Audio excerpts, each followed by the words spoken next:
Okay, so this is what it will look like when they first open up the test in their Google Classroom, but you're going to have to guide them through this. They need to come over here to More Actions and open this up in a new window, and then when they do, it will bring them to open with some options, and that's when they choose the Read Write.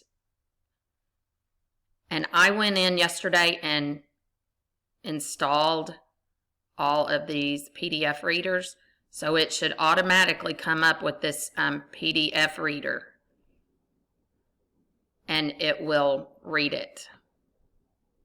Written composition. Expository.